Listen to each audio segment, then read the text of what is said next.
Good morning friends! Magluluto tayo ng butchi.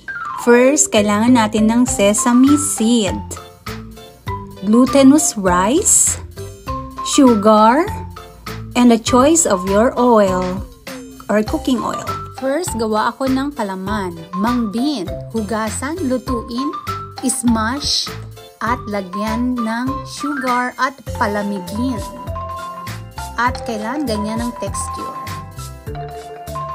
Dissolve ako ng sugar sa hot water. Ilagay sa bowl ang glutinous rice. Lagyan ko ng holes sa gitna at doon ko i-pour yung water na may sugar.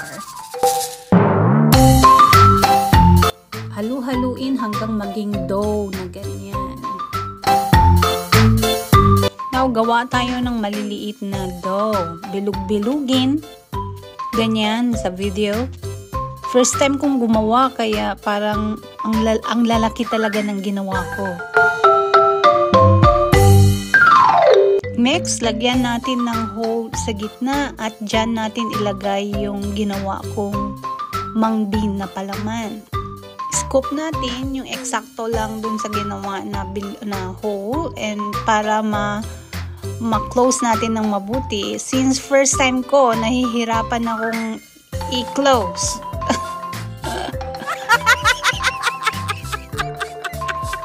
Next, basahin natin yung sesame. Basain yung sesame, i-roll natin yung dough, and it should look like this. It's time to cook. Kailangan deep fry. Yan ang rice bran oil ang pinili natin. Check the temperature, should be 360. And it's time to fry.